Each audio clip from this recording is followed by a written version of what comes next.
Merci. D'abord, je voudrais vous remercier pour la nouvelle invitation. C'est un plaisir d'abord d'avoir participé à la journée d'études sur la semaine et de revenir en deuxième semaine, si j'ose dire, à propos du miroir des sports. Alors, je dois dire que mon titre est un petit peu mensonger. Je vais parler un petit peu de la presse sportive européenne et beaucoup du miroir. Bon, je développerai sans doute davantage cet aspect de comparaison s'il y a publication. Bon, je connais bien toute la presse sportive italienne. J'ai été faire quelques recherches dans Fußball et Der Kicker au musée de la FIFA. Donc j'ai quand même des points de comparaison. Ce qui m'a intéressé tout à l'heure, c'est ce que vous avez dit à propos justement de l'usage de ces sources. Et en histoire du sport, c'est particulièrement vrai parce que les archives sont souvent assez rares, pas toujours très bien conservées. Et donc les sources imprimées ont longtemps été privilégiées comme source finalement de connaissances du fait sportif, mais sans véritablement s'interroger finalement sur les conditions de fabrication de cette information sportive. Et d'ailleurs, pour le miroir des sports, il y a très peu de choses. Il y a un volume de la collection Kiosque, cette grande collection sur l'histoire de la presse, fait par Édouard Sedler et publié en 1964, donc l'année de ma naissance, c'est pas tout neuf. Édouard Sedler était un ancien de l'équipe et également de l'autojournal. Et c'est un livre tout à fait intéressant, très bien informé parce qu'il dispose à la fois des archives de l'équipe et en même temps il a connu beaucoup de journalistes de la génération de l'avant-guerre. Donc il est plutôt bien informé, mais il y a une page, en gros, sur le miroir des sports. Dans l'histoire générale de la presse française, il y a 3 ou 4 pages, mais relativement allusives. On fait quand même, finalement, mention d'éléments importants. Bon, la rivalité avec Match L'Intrant, par exemple. Et puis, finalement, il y a eu quelques colloques sur l'histoire de la presse sportive. Mais jamais, finalement, le miroir des sports n'a été interrogé en tant que tel. Donc, c'est un travail un peu pionnier, donc vous voudrez m'excuser si il connaît quelques imperfections. Alors, pour introduire le sujet, je voudrais poser cette question, finalement. L'objet de ces 2 journées, c'est la presse des années 30, en supposant finalement qu'il y a un renouvellement de la presse, et qu'il y a quelque chose de nouveau. Or, pour le miroir des sports, ce qui est intéressant, c'est qu'on peut se demander si ce n'est pas tout simplement un fossile de la presse née déjà avant la Première Guerre mondiale ou pendant les années folles. Et finalement, est-ce que, en prenant l'exemple du miroir des sports, je ne me suis pas trompé, si on veut analyser cela en termes finalement d'innovation, parce que je vais essayer de montrer finalement que les choses bougent assez peu ou vraiment à la marge. Et c'est peut-être une des clés du succès finalement de l'hebdomadaire, parce que les lecteurs s'y retrouvent, ne sont pas perdus par des maquettes, des mises en page un petit peu trop nouvelles. Alors, que je ne me trompe pas, voilà. Pourquoi un fossile? Parce que c'est l'héritier de cette presse hebdomadaire sportive qui est pléthorique avant la guerre de 14. Alors, il y a La vie au grand air qui est un des titres du groupe Lafitte, dont on a un petit peu parlé hier, donc qui naît en 1898, qui a un format un peu plus grand, qui fait preuve d'une certaine inventivité formelle, qui est d'abord tournée autour des sports, de la high life, de l'aristocratie, et puis qui se démocratise vers 1914. La Stampa Sportiva, qui est fondée à Turin par Guido Verona, qui est un écrivain italien, en 1902, et finalement qui est un petit peu un modèle, d'une certaine manière, pour ce miroir des sports, sans que je ne sache. En fait, c'est un modèle tout à fait indirect. Et puis, il y a un Sporting qui est créé en 1910, qui est déjà un hebdomadaire et qui va être un concurrent sans l'être, parce qu'il va perdurer jusqu'en 1949. Mais il va avoir avec un tirage et une vie un peu plus difficile que le miroir des sports.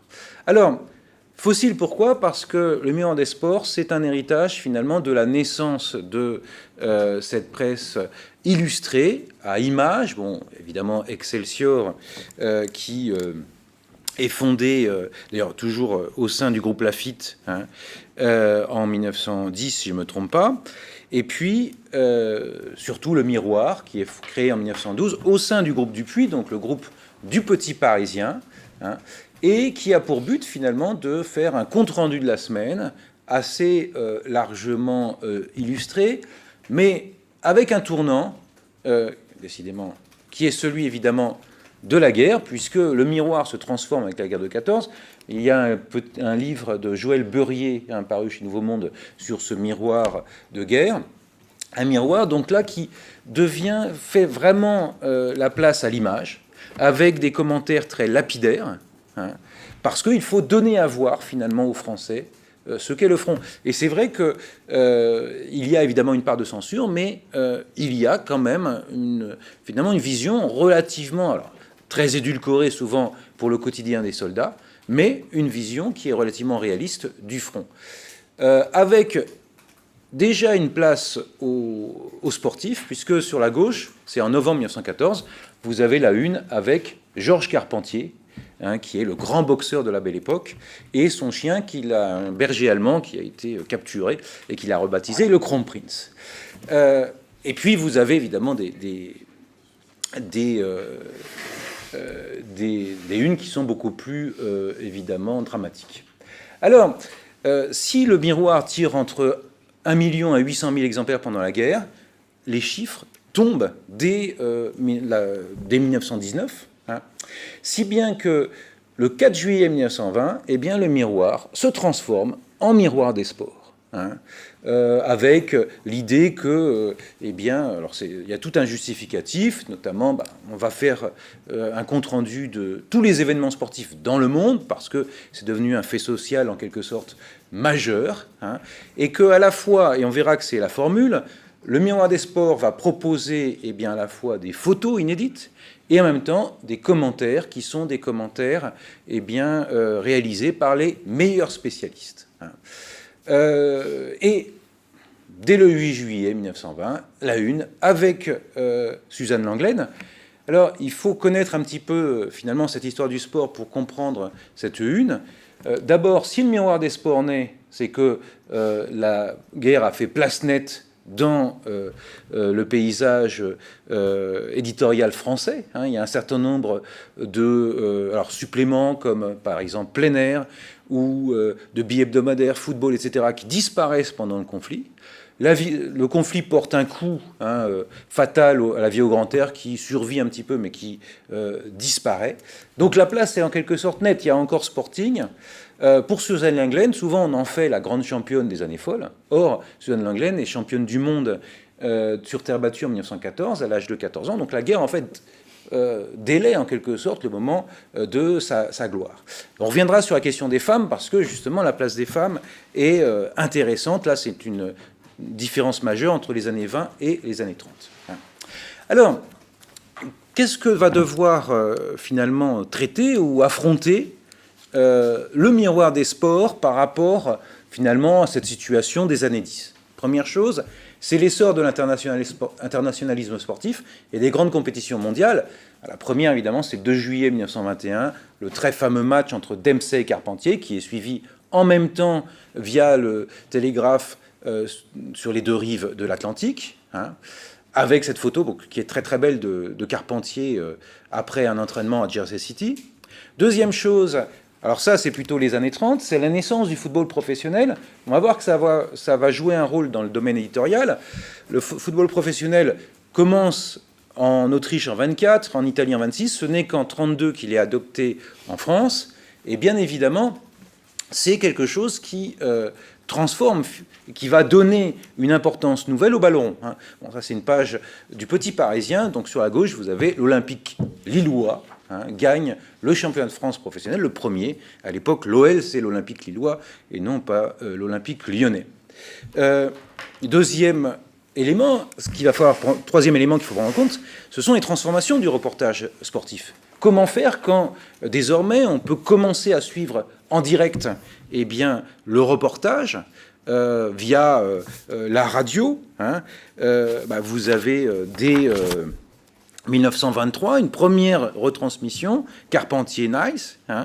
Et puis, dans les années 30, le nombre de postes de radio en France passe de 1,2 à 5,2 millions. Donc, évidemment, on a ce nouveau moyen de suivre en direct l'émotion du sport. Donc, il va falloir travailler peut-être sur cette transmission de l'émotion du sport. Et puis, c'est l'image animée. Alors, elle est surtout présente dans les actualités cinématographiques, Mais, bien évidemment, 1936 est un tournant. Pourquoi? Parce qu'il y a ce film qui est tourné lors des Jeux Olympiques de Leni Riefenstahl en deux parties, qui sort sur les écrans parisiens en 1938 et qui est vu quand même par 600 000 personnes. Hein. Ça montre évidemment qu'il y a une demande. Hein. Et c'est la première fois, en gros, qu'on montre finalement avec efficacité le geste sportif. Si Jesse Owens est si fameux, il y a évidemment le contexte politique, il y a ces 4 victoires, mais c'est aussi parce qu'on voit très bien comment il court. Hein. Et donc, il faut rendre grâce d'une certaine manière à Leni Riefenstahl d'avoir transmis cette mémoire. Et l'habitude est prise, puisqu'en 1938, lors de la Coupe du Monde en France, un film officiel de la Coupe du Monde est tourné, ensuite diffusé dans les salles de cinéma. Et puis, il y a cette question qui est la politisation du sport. Bon, au vrai, le sport a toujours été politisé, bien évidemment, et les milieux sportifs ont toujours recherché la reconnaissance de l'État. Mais dans les années 30, évidemment, ça prend un sens nouveau, avec 2 États totalitaires, voire 3, l'Union soviétique, mais l'Union soviétique reste un petit peu en dehors du sport international, eh bien, qui veulent faire du sport un vecteur de propagande, un vecteur d'idéologie. Et là, vous avez ce dessin qui est très célèbre dans Football, le quotidien français dédié au ballon rond, 16 mars 1933, avant le 2e France-Allemagne de l'histoire, le ballon français qui dit au ballon allemand « Oh, comme vous avez changé », évidemment, il est devenu une sorte de croix gammée jouant au football. Voilà donc les conditions dans lesquelles, finalement, cet hebdomadaire va se déployer. Et ce qu'on va essayer de montrer ici, c'est finalement 3 éléments. Bon, quelle est la formule, finalement, dans les années 30 de cet hebdomadaire, hein, tant, finalement, du point de vue de la mise en page, de l'évolution très légère de la maquette, des plumes qui signent dedans, et puis du contenu. Hein, je vais faire un tout petit peu de quantitatif hein, pour montrer un petit peu à partir des unes ce qui, en gros, est mis en vitrine hein, du Miroir des sports. Deuxième chose, comment le Miroir des sports se développe dans un double système qui est celui de la synergie au sein du groupe Dupuis, hein, en appui souvent du Petit Parisien, et en association avec le Poste parisien, et puis également dans un système de concurrence. Hein. Et troisième chose, on verra évidemment quel discours sur le sport. Hein. Alors, ça, ce serait une véritable thèse, hein, mais j'en prendrai quelques éléments au travers finalement de la manière dont on narre ce sport, hein, et puis je parlerai un petit peu à la fois de 2 moments de politisation et de la place des femmes qui a beaucoup changé, hein, décidément. Alors, première chose, tout d'abord, la formule, c'est quoi? Est-ce que c'est un hebdomadaire généraliste de l'image et du fait sportif? Alors, le Miroir des sports, finalement, dans l'horizon européen, j'y viens finalement, de la presse sportive, hein, qui est très très foisonnant, hein, notamment en Italie, en Allemagne, en Espagne, eh bien, c'est une sorte d'anomalie, dans le sens où on est plutôt dans une période de spécialisation. Alors, il y a des titres qui sont spécialisés depuis longtemps. Il y a Fußball, il y avait Der Kicker aussi, en Allemagne, avec Walter Bensemann, alors qui date de 1920 déjà, Il Calcio Illustrato, qui naît en 1931 et qui est publié sur les presses du Popolo d'Italia, hein, et qui est un hebdomadaire tout à fait intéressant justement sur beaucoup plus innovant d'un point de vue formel hein, que le Miroir des sports, et qui rend compte aussi d'une certaine liberté laissée aux artistes dans l'Italie fasciste, au moins du point de vue de la forme. Et puis Football, qui naît en 1929, qui est aussi relativement innovant, et qui est dirigé par Marcel Rossini. Alors c'est une grande différence, j'aurais pu citer le nom du directeur du Calcio Illustrato, Leone Boccali. C'est une grande différence parce que le Miroir des sports ne met en avant aucun rédacteur en chef. Il ne met en avant que, finalement, ses plumes. Hein. Il n'y a pas d'éditorial dans le Miroir des sports, ce qui est assez étonnant, alors que dans la plupart de cette presse, il y en a, évidemment, il y en a dans l'Auto, le quotidien, hein, qui est éditorial d'abord d'Henri Desgranges, puis à la fin de Jacques Godet. Alors, première chose, le jour de la parution, on en a parlé un petit peu, c'est une chose peut-être plus importante, sinon très importante, pour la presse sportive. Hein. Pour quelle raison? C'est que, en gros, jusqu'en 1924, le Miroir des Sports paraît le jeudi. Une date un moment un peu hybride, alors qui peut finalement s'expliquer par quoi? Par des difficultés de transmission de l'image, de l'information, etc. On prend un peu de temps pour boucler en gros le mardi soir et proposer finalement ce qui s'est passé le week-end précédent et finalement donner envie aussi aux amateurs de sport d'aller voir ce qui se passe le week-end suivant. Puis ensuite, on passe le mercredi, et finalement en 26, et c'est la situation dans les années 30, le Miroir des Sports est publié le mardi. Donc il se place très clairement comme finalement le compte-rendu avant tout du week-end, de ce qui s'est passé pendant le week-end, en complément de ce qu'on a pu écouter à la radio ou de ce qu'on a pu lire dans les quotidiens, mais avec évidemment le règne d'une image beaucoup plus précise et beaucoup plus soignée.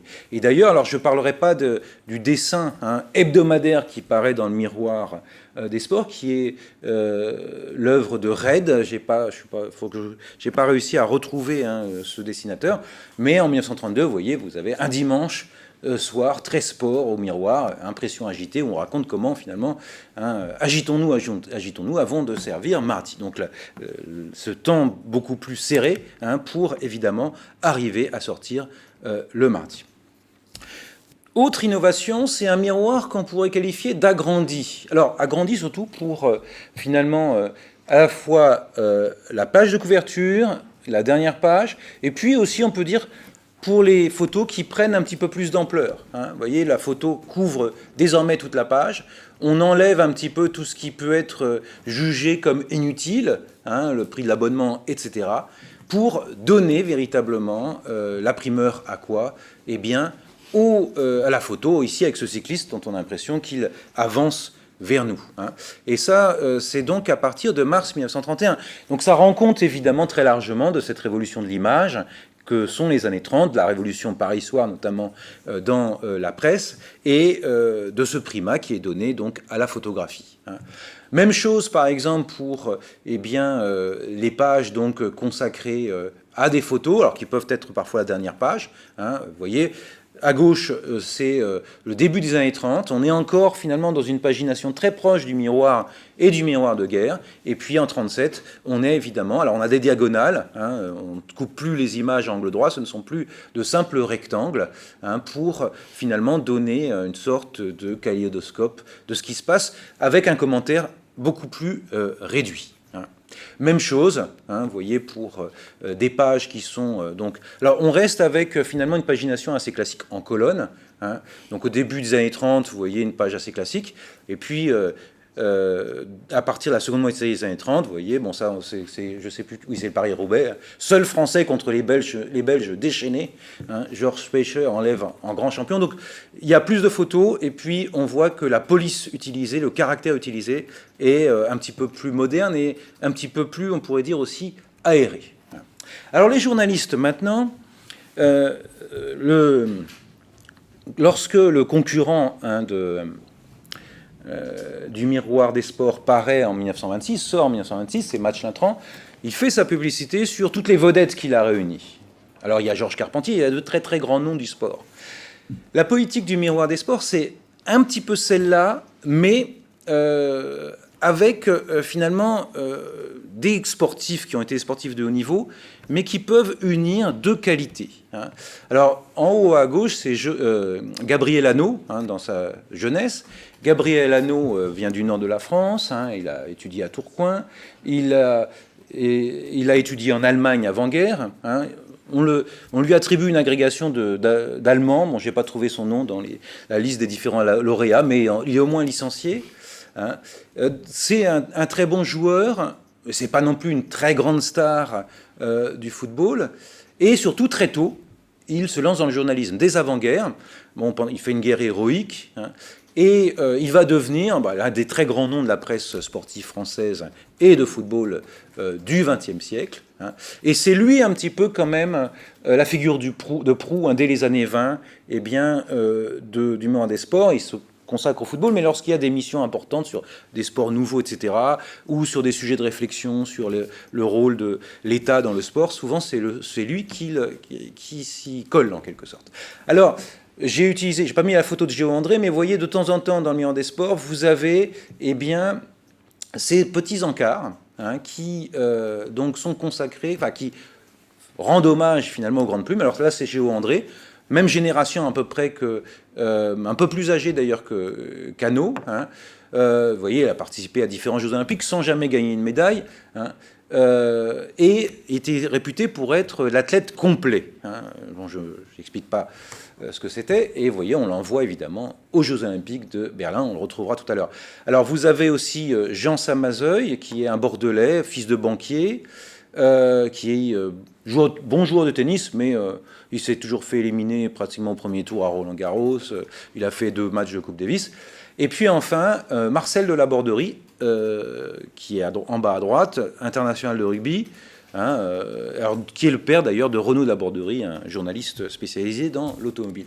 Alors, qu'est-ce qui fait leur particularité par rapport aux plumes ou finalement à ce qu'on appellerait aujourd'hui aux consultants de Match Intrans, c'est qu'ils réunissent finalement deux formes de capital, le capital sportif et le capital culturel, parce que tous ont fait des études, tous viennent plutôt de milieux bourgeois ou même aristocratiques, et donc c'est aussi pour cela qu'on les utilise. Ce ne sont pas finalement des gens qui vont utiliser des porte-plumes. Alors, voyons maintenant ce qu'on trouve eh bien, dans ce miroir des sports. Je remercie ma femme d'avoir fait ce tableau. Je n'avais pas les étudiants de Nîmes pour travailler pour moi. Et alors, on voit évidemment, donc en noir, vous avez le cyclisme. Alors, on y reviendra, mais le cyclisme a un petit avantage, c'est que lors du Tour de France, le miroir des sports paraît 3 fois par semaine. Donc évidemment, ça multiplie mécaniquement les unes consacrées au cyclisme. Vous avez ensuite, alors je détaillerai ensuite, le football, alors football association, dont on voit finalement qu'il est en progrès, et notamment dans la seconde moitié des années 30. Bon, c'est lié évidemment, j'y reviendrai au football professionnel, mais pas seulement. Le rugby est en crise, vous voyez, il y a 5, on va arriver jusqu'à presque moins de 2 en 39. Vous avez ensuite donc le rugby. Et puis vous avez divers. Donc, alors, il y avait aussi la boxe là-dedans, mais rugby, football... l'athlétisme, pardon, qui aussi a moins de... En gros, entre 10 et 5. Alors, pour quelle raison ? Bon, le cyclisme, il y a une raison principale, c'est d'abord, il y a cette popularité, et puis cette accoutumance, finalement, au spectacle cycliste depuis les années 1890. Et puis, il y a aussi une autre raison, c'est que le cyclisme, il y en a tout le temps. Ce n'est pas un sport d'hiver, comme on dit pour le football. Vous avez évidemment en haut à droite ce qu'on appelle les classiques, les grandes courses. Là, c'est 3 Paris-Sainte-Savine, qui n'existe plus, je crois. Vous avez quelque chose qui était extrêmement important et qui était aussi populaire que le Tour de France, les courses de 6 jours, notamment au Veldiv à Paris. Et puis le Tour de France. Donc en gros, alors il y a aussi le cyclocross, etc. Donc il y a une prégnance. Et puis on est dans une France encore où la mobilité, c'est une mobilité lente, celle du cyclisme. Une France qui vient juste de devenir un peu plus urbaine que rurale. Et puis le cyclisme, c'est le sport gratuit par excellence, sauf au Veldiv. D'où certainement cette prégnance. Deuxième chose, il y a le football. En gros... il y a à peu près, au début des années 30, 100 000 licenciés à la Fédération française de football, presque 180 000 à la fin des années 30. Puis il faut compter aussi les fédérations affinitaires, Fédération Cato, FSGT, etc. Donc il y a une popularisation de ce jeu. Et surtout, les années 30 voient quoi ? Alors il y a toujours cette Coupe de France très populaire, dont je reparlerai. Il y a une montée des matchs internationaux. Pourquoi ? Parce que l'équipe de France progresse. Elle n'est plus battue 13-1, par exemple, par la Hongrie comme en 1927. Et puis, il y a la Coupe du Monde, qui est aussi une compétition qui monte en puissance, sans compter différents tournois, etc. Et puis, dans une France qui s'urbanise, où également le monde ouvrier commence à s'homogénéiser, eh bien, le football devient un sport qui n'est pas le sport national, mais un sport populaire. Alors l'athlétisme reste certainement important. Pour quelle raison? C'est qu'il y a cet attachement à ce sport olympique, même s'il y a différentes affaires de professionnalisme qui entrent en jeu, avec les crosses. Ça, c'est quelque chose finalement qui est beaucoup moins populaire aujourd'hui, mais qui aujourd'hui finalement le cross est pris, la place du cross médiatiquement est prise par les trails et autres compétitions de nature. Et puis les grandes compétitions, les Jeux Olympiques, c'est le moment où ces Jeux Olympiques deviennent évidemment des manifestations d'envergure, avec Jesse Owens. Et puis le reste, c'est quoi? Vous avez de temps en temps un peu de basketball, parce que vous avez un championnat d'Europe qui est organisé. Vous avez la boxe, qui reste populaire. L'automobile, qui est plus présente à l'intérieur que sur la couverture. Là, c'est Caracciolo qui gagne à Montlhéry. Et puis la natation, où on voit quelques femmes. Mais les femmes sont vraiment... C'est la portion congrue. Chaque année, en gros, il y a au maximum 2, 3, 1 où on voit une femme. Et là, c'est Monique Berliou, l'une des grandes nageuses, qu'on voit à côté d'un de ses partenaires de l'équipe de France. Et puis le rugby. Le rugby est en crise dans les années 30. Pour quelle raison? C'est que l'équipe de France est exclue du tournoi pour violence et professionnalisme. Et les rugbymen français sont réduits à jouer contre des Italiens ou des Allemands, parce que le rugby, c'est un sport fasciste et nazi, il faut se rappeler, dans les années 30. J'espère plus aujourd'hui. Et donc, il y a des rencontres, mais qui ont évidemment beaucoup moins de saveur que contre les anglo-saxons. Et puis enfin, il y a un marronnier. C'est à la fin de l'année, la neige. En général, le dernier numéro de l'année, le premier, c'est consacré à la neige. Alors, des scènes de genre, des enfants qui se jettent des boules de neige, les grands espaces, et puis Émile Allais, le grand champion. Donc il y a un intérêt pour le ski, et je crois que c'est dans L'âge de raison de Simone de Beauvoir. Elle raconte comment elle va skier avec Sartre dans la deuxième moitié des années 30. Et puis c'est le moment où aussi il faut se rappeler que le Front populaire a voulu essayer de développer le ski avec une méthode d'apprentissage populaire. J'ai encore un peu de temps? Oui. Je veux pas... Voilà en gros à quoi ressemble finalement cette formule. Beaucoup de photos, des journalistes finalement qui ont une notoriété en tant que sportifs, mais aussi un capital culturel. Un hebdomadaire qui paraît le mardi pour rendre compte évidemment du week-end. Et puis une place plus importante donnée à la photo, mais pas de révolution finalement de la maquette. On verra tout à l'heure en gros à quoi ça ressemble à l'intérieur. Alors, ce miroir des sports, surtout, il est intéressant parce qu'il se situe dans des synergies et des concurrences journalistiques. Alors, les concurrences, c'est quoi? Il y a Match, l'intrant, dont on voit immédiatement, évidemment, sur la couverture, qu'il est beaucoup plus inventif que le miroir des sports.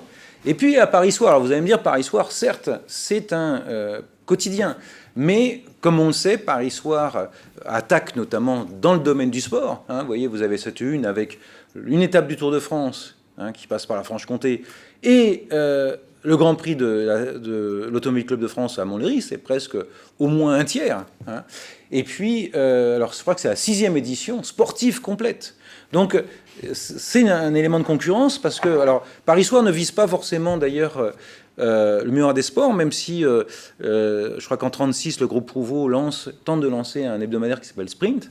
Mais malgré tout, c'est un enjeu parce que, évidemment, à ce moment-là, le miroir des sports, ça coûte 1 franc. Donc, évidemment, il faut choisir, faire un arbitrage.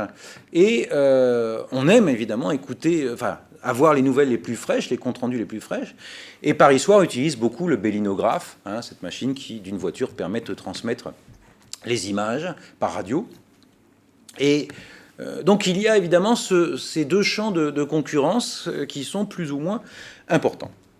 Alors la concurrence, d'abord, elle s'affiche au début des années 30, ça disparaît ensuite par l'affirmation, on montre les muscles à la une, en quelque sorte. Alors le Petit Parisien, le plus lu des journaux du monde entier, et évidemment le Miroir des Sports qui appartient au même groupe, le groupe Dupuis, avance la même chose début des années 30, le plus fort tirage des hebdomadaires sportifs.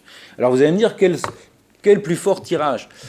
Il y a des archives, évidemment, du Petit Parisien et donc du groupe Dupuis aux archives nationales. Malheureusement, pour les tirages du Miroir des Sports, ça ne concerne que le début des années 20. Ce tirage, il est évalué grosso modo à 200 000 exemplaires. hein, alors que celui de Match, l'Intrant, qui prétend être le plus grand hebdomadaire sportif, eh bien, peut-être en taille, mais pas en tirage, puisque eh bien, Match aurait tiré, selon Sedler et selon l'histoire de la presse française, à environ 80 000 exemplaires. Donc Match n'a pas gagné son match, si je veux dire, contre le Miroir. Et puis ensuite est transformé avec la Révolution Life, hein, en Match. Alors, face à cette concurrence, eh bien, le Miroir des Sports joue la synergie. Pour quelle raison? C'est que le Petit Parisien, depuis le début des années 20, suivant finalement une tradition lancée dans les années 1890, notamment par le Petit Journal, commente l'actualité sportive, mais aussi veut l'organiser. Hein. Et alors ça, c'est assez bien renseigné par les archives de la Fédération française de football. Entre 1924 et 1944, le parrain en quelque sorte de la Coupe de France de football, cette compétition qui est la plus populaire, qui est créée pendant la Première Guerre mondiale, eh bien, c'est le Petit Parisien, alors qu'il donne 10 000 francs à la Fédération française, donne eh bien, ce qu'on appelle des breloques, hein, des médailles, etc., aux joueurs gagnants et perdants, et à condition, évidemment, que la Fédération française de football annonce en permanence que c'est le Petit Parisien qui est le partenaire, que le Petit Parisien soit sur les affiches, etc., etc. Et ce qui fait que toute compétition organisée par le Petit Parisien, parce qu'il y a un cross du Petit Parisien, il y a évidemment la Coupe de France de football, il y a 2 ou 3 compétitions comme cela, eh bien, c'est le Miroir des Sports rappelle toujours que c'est organisé par le Petit Parisien, et ça, c'est la finale de la Coupe de France 33, qui est intéressante parce qu'elle oppose 2 clubs de Roubaix, hein, l'Excelsior et le Racing, et qui oppose 2 conceptions du foot, hein, amateur et professionnel.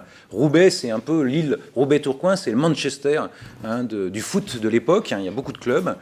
Et donc, c'est en page centrale, hein, en page double, vous avez à la fois les vues sur le stade et le public, c'est une dimension importante, on y reviendra un petit peu, les principaux événements, l'analyse du match et avec commentaires techniques, plus un certain nombre de détails sur l'affluence, la recette, qui doivent témoigner évidemment de la popularité de l'épreuve. Et puis il y a aussi évidemment dans cette synergie, une synergie avec le Poste parisien. Eh bien, vous voyez, alors ça c'est le cross de l'auto, hein, qui sera radiodiffusé, vous voyez, par le Poste parisien, hein, par les actualités radiophoniques du Miroir des Sports du Petit Parisien. Il y a Bordeaux-Paris, d'autres épreuves également sont suivies à la radio. Hein. Et puis dans ce champ de synergie et de concurrence, eh bien en 1934, vous voyez, le Miroir des Sports, eh bien, passe à, pendant la période du Tour de France, à 3 éditions par semaine, le mardi, le jeudi et le samedi. Alors, pour quelles raisons? Il y a différentes raisons. Au début des années 30, le Tour est en crise. La formule, disons, commerciale fonctionne un peu moins bien. Et donc, on passe dans une formule par équipe nationale, hein, ce qui permet de réinsérer le Tour dans ses enjeux internationaux.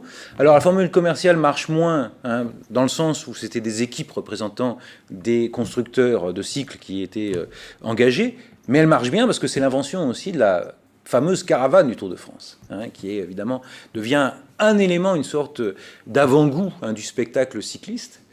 Et puis, il y a cette concurrence, hein, qui fait rage. Paris Soir voudrait accaparer le Tour de France, qui est la propriété de l'auto. Donc il s'agit évidemment d'entrer dans ce jeu, en proposant finalement quelque chose d'autre, hein, c'est-à-dire des photos de paysages, ça c'est un classique, et surtout une qualité de la photo que n'a pas, évidemment, Paris Soir ou que n'a pas l'auto. Alors, pour terminer, maintenant, qu'est-ce qu'on trouve comme discours sur le sport? Eh bien, dans le Miroir des Sports. Alors, voyons d'abord comment est composé très vite. Hein. Il y a 16 pages en général. Une, qui va donner un petit peu le ton, hein, avec souvent un caractère qui est un caractère un petit peu, là, soit très spectaculaire, soit anecdotique, soit amusant, hein, du contenu. Ensuite, vous avez toute une série de pages, vous voyez, qui sont consacrées à des compétitions les plus importantes, avec des colonnes et des photos. Hein. Ça, c'est au début des années 30. Vous avez ensuite une page centrale qui est consacrée en général à l'événement majeur. Ça, on est en juin 34. Alors, vous voyez, c'est tout le thème de la glorieuse défaite qui sera ressassé par la presse française, hein. Sans la défaillance de Nicolas, ou sans un but hors jeu accordé à l'Autriche, la France serait qualifiée pour les quarts de finale de la Coupe du Monde. C'est à Turin, avec, vous voyez, cette importance de l'image. Puis vous avez une rubrique au jour le jour en marge des grandes épreuves sportives. Donc c'est tout ce qui est un petit peu, alors soit mondial, le sport aux États-Unis, soit finalement amusant, soit, alors n'y voyez aucun lien, souvent les femmes se retrouvent là, hein, des femmes sportives en général. Donc vous avez, ça tient de la rubrique qu'on pourrait qualifier avec un gros anachronisme de people, hein, et en même temps finalement toutes les choses un peu étranges, cocasses du sport, mais qui donnent à voir aussi le monde. Et puis la dernière page, vous voyez, avec des photos qui synthétisent, eh bien, la semaine. Alors, il faudrait faire une thèse en gros, hein, mais un des thèmes d'abord, évidemment, c'est l'héroïsme sportif, hein. Il y a un certain nombre de pages qui sont consacrées, là c'est Paris-Strasbourg, cette course de marche à pied, hein, qui évidemment use les coureurs.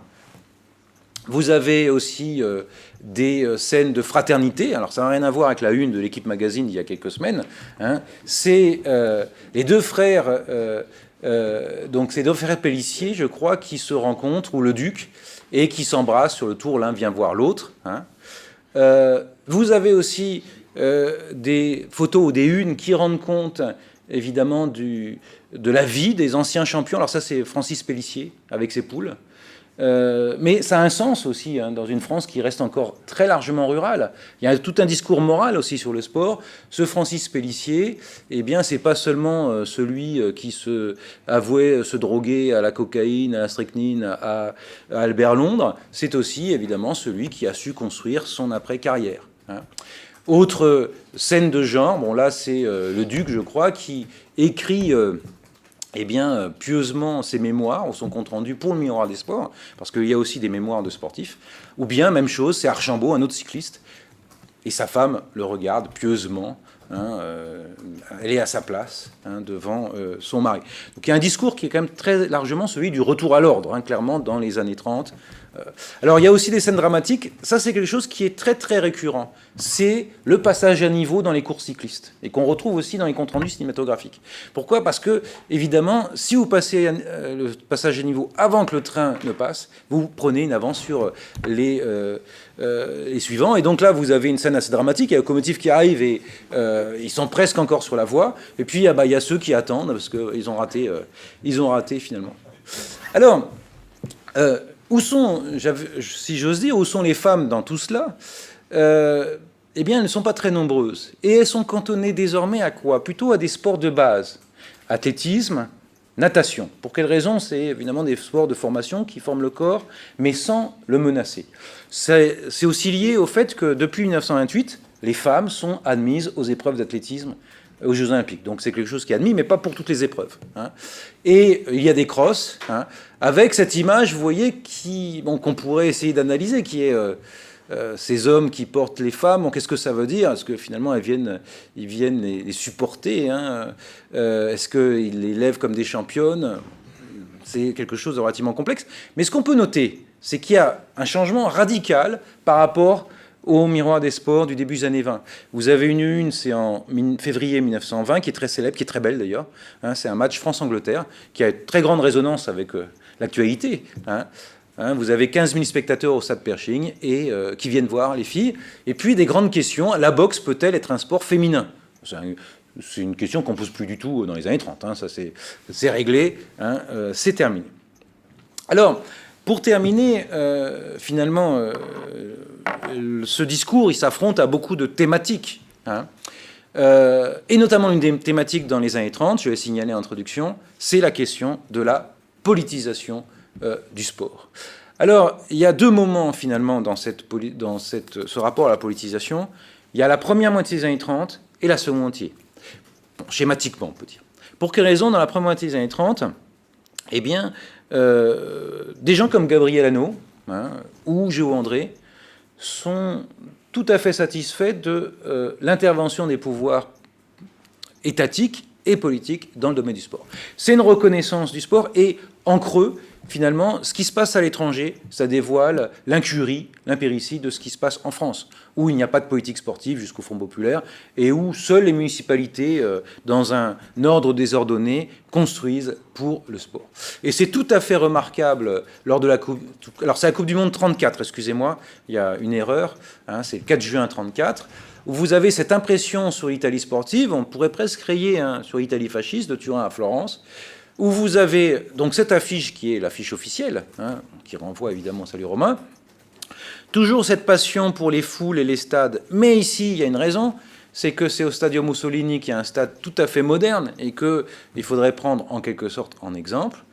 Et les commentaires de Hanno sont tout à fait positifs sur cette Italie, hein, où l'ordre règne, les trains arrivent à l'heure, où il y a un homme nouveau, hein, qui apparaît, et surtout où les footballeurs français,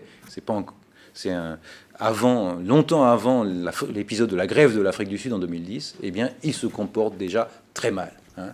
L'attitude de certains Français mal rasés, entonnant une chanson italienne défaitiste et désobligeante pour le régime fasciste, ou se livrant à des duels à coups de boulette pendant les repas, était scandaleuse, hein, pour Gabriano, qui demandait d'éliminer tout footballeur dont la valeur sportive n'est pas accompagnée d'un minimum de tenue et de dignité. Il faut dire aussi qu'à ce moment-là, en juin 1934, Mussolini, c'est un allié. Hein, c'est lui qui, à la fin de juillet, eh bien, place 2 divisions sur le Brenner, au moment du coup d'État, enfin de l'assassinat de Dollfuss, hein, et repousse en quelque sorte de 4 ans, l'Anschluss. Alors les choses changent un petit peu à partir de la deuxième moitié. Hein. Géo André, on l'a vu, a été dépêché à Berlin. Hein. Et on le sent gêné. C'est-à-dire, alors, dans l'auto, on va être beaucoup plus direct. Hein. Jacques Godet dira que les jeux ont été défigurés et Robert Perrier dira que qui a gagné à Berlin, c'est le parti nazi. Hein. Alors, il rend compte plutôt de la démesure désormais des jeux, hein, avec ce stade de 100 000 places. Hein. Les Jeux de Berlin ont revêtu une ampleur extraordinaire, comme on n'en avait jamais connu de pareil jusqu'ici. On attendra de se demander s'il y a maintenant la possibilité de donner aux Jeux Olympiques un plus grand éclat encore. Alors c'est intéressant parce que c'est une question qui revient à chaque compétition. Qu'est-ce que ça va devenir, ces compétitions sportives? On la pose.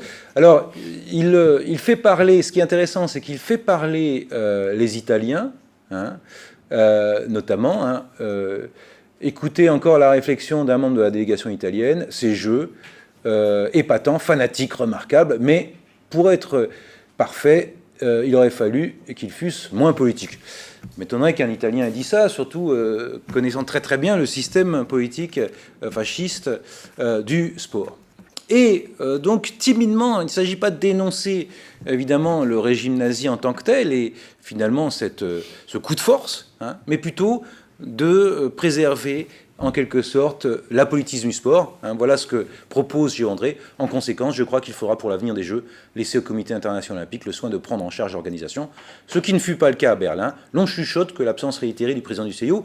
Bon, et c'est vrai que le président belge du CIO, hein, c'est Baillet-Latour, si je ne me trompe pas, eh bien, est une femme autrichienne et très au fait de ce qui se passe en Allemagne et une certaine empathie, voire sympathie pour ce qui s'y passe. Donc c'est normal qu'il ait laissé finalement la place, hein, aux Allemands. À certaines manifestations sur le stade n'est pas étrangère à la mise à l'écart du Comité international olympique. Hein. Et puis, dans ces réflexions, il y a tout un domaine qui est tout à fait intéressant et sur lequel, à l'avenir, je voudrais travailler. C'est tout ce qui est consacré au sport mécanique et à l'aviation. Et notamment des réflexions qui mêlent sport et stratégie, hein, autour de grandes compétitions comme la Coupe Schneider, la Coupe Deutsch de la Meurthe. Et vous voyez, ça c'est en 1932. La France va-t-elle reprendre sa place au rang des 4 nations qui pensent et... excusez-moi, je vais me rapprocher. Qui pensent et démontrent que l'avenir de l'aviation est dans la vitesse. Hein. Et notamment, c'est une question fondamentale sur le plan stratégique, c'est dans ces années-là que le Spitfire est conçu. Hein. Et puis, toute une série de chapitres sur les prouesses de l'aviation française. Voilà. Alors, pour conclure, eh bien, ce qu'on peut dire, c'est que finalement, qu'est-ce qui fait le succès du numéro 1 des sports, qui va continuer à apparaître d'abord en zone libre, puis sous l'occupation? Eh bien, c'est finalement être fidèle à une certaine formule. Hein. Il n'y a pas beaucoup d'inventivité. On améliore à la marge, finalement, l'hebdomadaire. Pour quelle raison? C'est qu'il repose sur cette double légitimité, celle d'image, hein, est souvent très belle, et puis celle, évidemment, du commentaire sportif, qui n'est pas fait par des journalistes, hein, des plumitifs qui n'ont jamais fait de sport, mais par de véritables athlètes qui ont aussi une certaine plume. Hein. Deuxième chose qui est frappant, et c'est une chose que je n'ai pas dite, c'est qu'il n'y a pas de publicité dans le miroir des sports. Hein. Pour quelle raison? Alors, sans doute, le Petit Parisien doit aider l'hebdomadaire, hein, parce que dans le Petit Parisien, il y a un pléthore de publicité. Mais c'est la même chose dans Match l'Intrant. Hein. En revanche, dans le reste de la presse sportive, c'est rempli de publicité. Donc, est-ce que ça donne une certaine autonomie à cet hebdomadaire? Bon, une question, évidemment, qu'on peut poser. Hein. Et, évidemment, ça, c'est une question que je pourrais développer davantage dans un papier. C'est finalement cette position assez particulière dans cette presse sportive européenne qui a tendance, sur le continent, à se spécialiser, alors que, finalement, le numéro 1 des sports réussit à garder ses parts, à finalement vaincre tous ses adversaires ou à les remiser à la marge grâce, finalement, à une formule qui est une formule généraliste, mais quand même qui s'appuie sur les deux grandes passions sportives des années 30, le cyclisme et le football. Voilà, je vous remercie.